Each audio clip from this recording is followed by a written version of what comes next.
राधे राधे। देखिए, कुछ लोगों का कहना है, उनके मन में ये संशय रहता है। वो कहते हैं कि भागवत में राधा रानी का नाम नहीं है। यहाँ तक कि कुछ धर्माचार्य भी ऐसा कह देते हैं कि भागवत में राधा रानी का नाम नहीं है।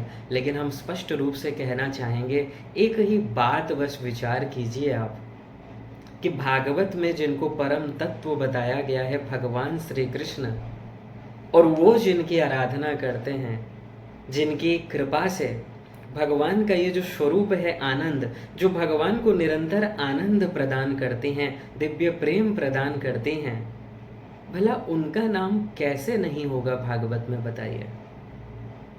भगवान जिनकी आराधना करते हैं, क्योंकि भगवान स्वयं ही कह रहे हैं, राधैवाराध्यते मया, मैं जिनकी निरंतर आराधना करता हूँ वो राधा रानी ही हैं। मैं राधा रानी की ही आराधना करता हूँ।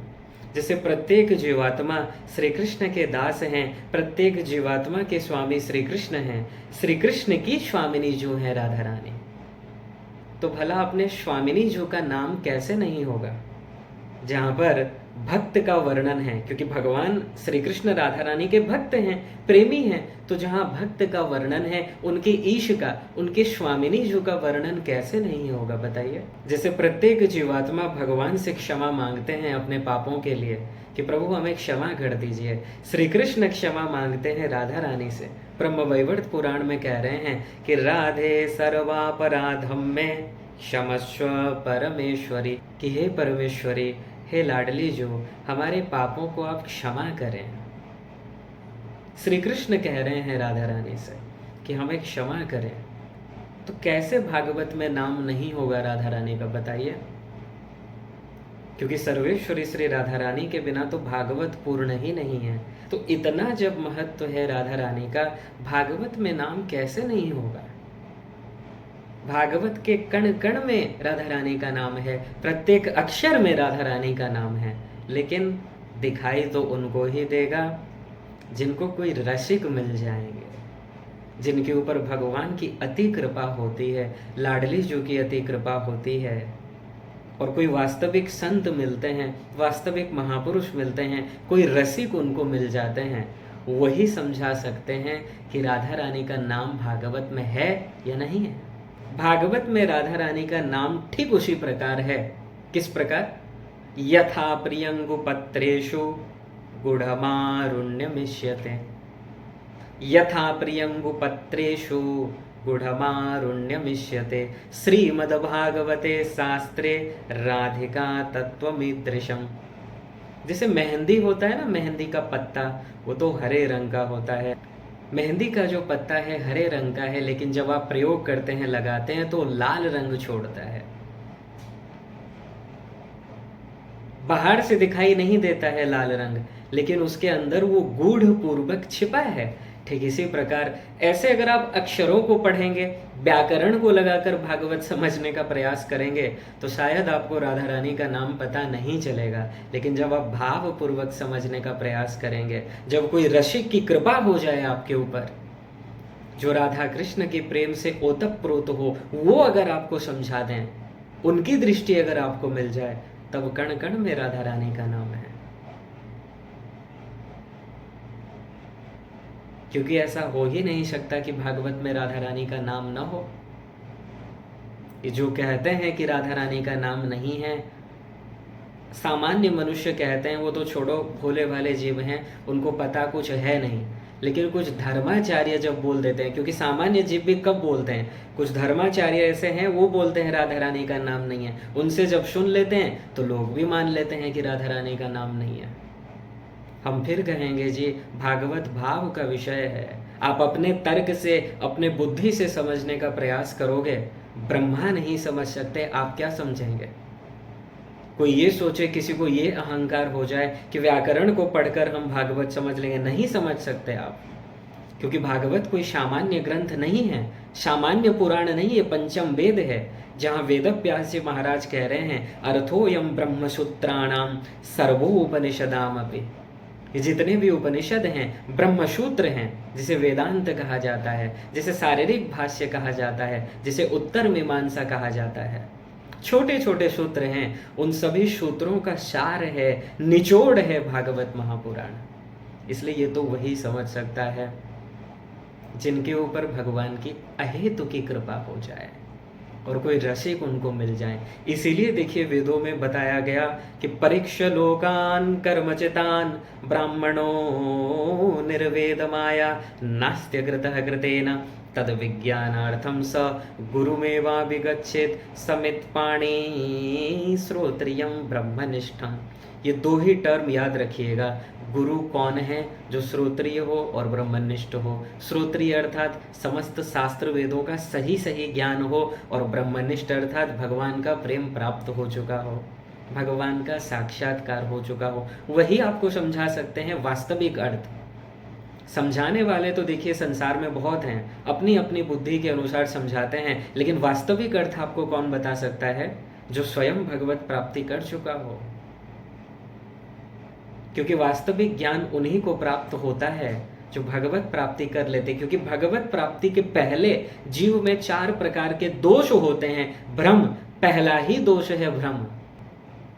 भागवत के प्रत्येक अक्षर, प्रत्येक शब्द दिव्य हैं, सभी में राधा रानी का नाम है। लेकिन अगर आप अपनी बुद्धि से समझने का प्रयास करेंगे, व्याकरण लगाकर समझने का प्रयास करेंगे, नहीं समझ सकते आप। थोड़ा बहुत भले ही समझ जाएं, अर्थ लगा लें, लेकिन पूर्ण रूप से आप नहीं समझ सकते, वास्तविक अर्थ को आप नहीं समझ सकते। ठीक है, बहुत ही अच्छा उदाहरण ये दिया गया कि जैसे मेहंदी का पत्ता है, हरा है, लेकिन जब आप मेहंदी लगाते हैं तो लाल रंग छोड़ता है, तो उसमें से लालिमा प्रकट होती है। ठीक इसी प्रकार भागवत के प्रत्येक कण कण में राधा रानी का नाम है, लेकिन गूढ़ है, वो सभी को नहीं दिखाई देता, सभी के सामने प्रकट नहीं हो पाता। सुखदेव भगवान ने राधा रानी का नाम स्पष्ट रूप से इसीलिए नहीं लिया क्योंकि श्री राधा नाम मात्रेण मूर्छा साणमासिकी भवेत। 6 महीने की समाधि लग जाती है। एक बार वह सुखदेव भगवान अगर राधे कह दें, 6 महीने के लिए समाधि में चले जाएंगे। इतना उनको आनंद मिलता है, रस मिलता है, वो दिव्य प्रेम मिलता है। 6 महीने के लिए समाधि। और अगर 6 महीने के समाधि में चले जाते, परीक्षित जी को कौन सुनाता भागवत? अगर सुखदेव भगवान 6 महीने के समाधि में चले जाते तो शायद आज हम और आपके पास ये कोहिनूर नहीं होता, ये भागवत नहीं होता। तो स्पष्ट रूप से नहीं लिया है नाम, लेकिन नाम तो लिए ही हैं। कुछ उदाहरण देख लीजिए। पहला सबसे इंपॉर्टेंट उदाहरण, रास पंचाध्याय भागवत का प्राण है। ये पंच प्राण, हमारे शरीर में जो 5 प्राण होते हैं, प्राण अपान व्यान उदान समान, भागवत के पंच प्राण हैं। 10वें स्कंद के 29वें अध्याय से लेकर 33वां अध्याय। तो पहले ही श्लोक में बताया गया, भगवान पिता रात्रि शरदोत्फुल्ल मल्लिका भिक्षरन्तुं मनश्चक्रे योग मायामुपाश्रिता। योग माया, यहाँ पर जो योग माया बताया जा रहा है, ये राधा रानी के लिए ही कहा गया है, क्योंकि उनकी कृपा के बिना तो रास संभव ही नहीं है। भगवान को जो दिव्य प्रेम प्रदान करती हैं वो है सर्वेश्वरी श्री राधा रानी। हमने बताया था 3 शक्ति होती हैं, संदिनी, संबित, लादनी। लादनी शक्ति का परम सार है प्रेम, और प्रेम का भी परम सार है महाभाव। वो महाभाव स्वरूप है राधा ठाकुरानी,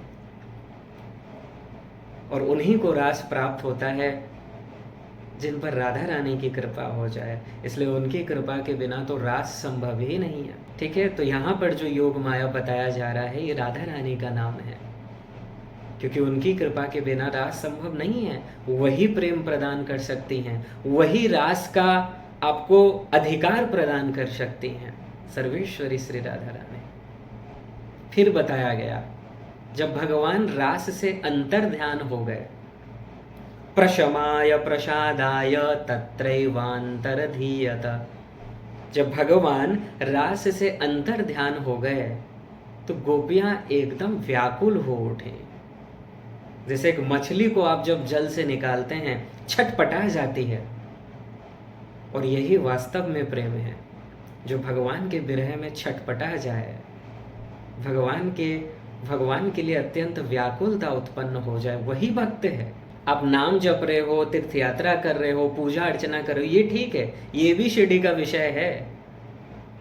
अंतिम पर्पस क्या है? भगवान के लिए व्याकुलता उत्पन्न हो जाना। क्योंकि जब तक व्याकुलता उत्पन्न नहीं होगा, जब तक भगवान के लिए छटपटाहट ही नहीं, आप काहे के भक्त हैं? बिल्कुल भी भक्त नहीं कहा जा सकता आपको। भक्त वही है, भक्त का तात्पर्य ही यही है जो भगवान से अत्यंत प्रेम करे, उनके मिले बिना रह ना पाए, वो है भक्त। तो जब भगवान रास से अंतर्ध्यान हो गए, गोपियां व्याकुल हो उठी, समाधिस्थ अवस्था में चली गईं, महाभाव अवस्था में चली गईं और भगवान श्री कृष्ण के लीलाओं का अनुकरण करने लगे। आक्षिप्त चित्ता प्रमदा रमापते 10:30-2 भागवत। यहाँ पर रमापति कहा गया। अगर आप रमा का अर्थ यहाँ पर लक्ष्मी कहेंगे तो लक्ष्मीपति है नारायण महाविष्णु, वो लीला नहीं करते हैं, वो इस धराधाम में लीला करने के लिए नहीं आते हैं। यहाँ पर रमा शब्द किसके लिए आया है? राधा रानी के लिए आया है, जो राधा रानी के स्वामी हैं, जो श्री कृष्ण हैं, उनकी लीलाओं का अनुकरण कर रही हैं। रे में रमेशो ब्रज सुंदरी भी यथार्भकम स्वप्रतिबिंब विभ्रम 10:33-17 भागवत।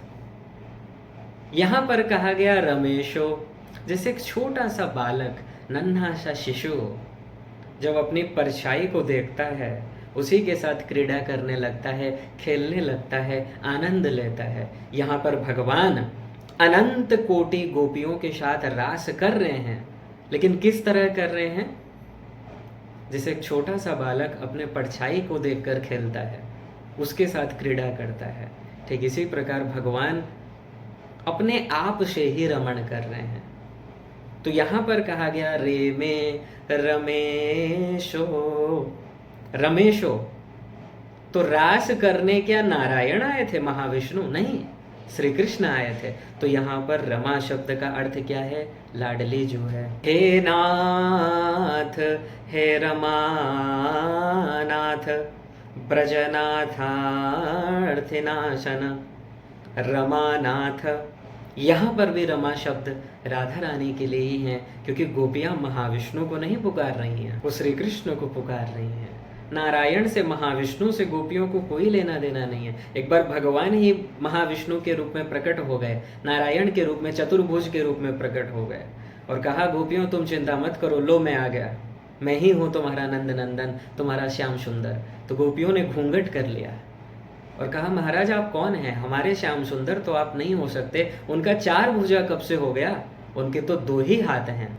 तो भगवान कह रहे हैं नहीं, मैं वही श्याम सुंदर ही हूँ, नारायण बनकर आ गया हूँ, पहचानो। बहुत प्रयास किया, लेकिन गोपियाँ अंत में यही कहती हैं कि हे प्रभु आप जो भी हैं, हम आपसे यही प्रार्थना करती हैं, कृपा कीजिए और हमें हमारा श्याम सुंदर प्रदान कर दीजिए। ऐसी कृपा कीजिए कि हमारे श्याम सुंदर हमको मिल जाएं। तो फिर भगवान 2 भुजा में प्रकट हो गए, नंद नंदन श्याम सुंदर के रूप में प्रकट हो गए। तो कहने का तात्पर्य है गोपियाँ केवल श्याम सुंदर की हैं, उनको भगवान श्री कृष्ण के अतिरिक्त कोई दिखाई ही नहीं देता है और न ही किसी से उनको मतलब है। यही है सर्वोच्च प्रेम। इसलिए तो गोपियाँ कहती हैं, उद्धव जी से कह रही थी कि आठो याम उधो हमें श्याम हे शो काम है। प्रत्येक क्षण केवल श्याम सुंदर, जिनके मन में, जिनके वचनों में और जिनके ध्यान में केवल ही श्याम सुंदर ही निरंतर रहते हैं, वही हैं ब्रज की गोपांगनाएं, जो प्रत्येक क्षण श्याम सुंदर का स्मरण करती हैं। तो यहाँ जो रमानाथ कहा गया, ये राधा रानी का ही शब्द है, पर्यायवाची है। देखिए वेदों में जो 28 नाम बताया गया है, राधा रानी का 28 नाम बताया गया है, उसमें से एक नाम रमा है, एक नाम रुक्मिणी है, एक नाम गोपी है, योग माया भी सर्वेश्वरी श्री राधा रानी का नाम है, एक नाम है श्री। कामयामः एतस्य श्रीमत पादरजश्रिय कुच कुंकुम गंधाढ्यम मूर्धना पोढ़ुम गदावृत 10 83, 42 भागवत। यहाँ पर श्री शब्द आया राधा रानी के लिए, तो कहने का तात्पर्य यही है कि भागवत में लाडली जू का नाम है, लेकिन आप तभी समझ पाएंगे जब आपको कोई वास्तविक श्रोत्रिय ब्रह्मनिष्ठ महापुरुष मिल जाएंगे, कोई रसिक मिल जाएंगे। ये तो कुछ उदाहरण हैं जी, इतने ही नहीं हैं। हमने क्या कहा, प्रत्येक अक्षर में राधा रानी का नाम है, क्योंकि भागवत साक्षात श्री कृष्ण है, और श्री कृष्ण की जो आत्मा है, श्री कृष्ण जिनसे कृपा की याचना करते हैं, वो है सर्वेश्वरी श्री राधा रानी। इसलिए प्रत्येक कण कण में लाडली जू का नाम है। बस गूढ़ है, बहुत ही गूढ़ है, इम्पॉर्टेंट है, वही समझ सकते हैं जिनके ऊपर रसिकों की कृपा हो जाए। बोलिए लाडली लाल की जय, जय जय श्री राधे।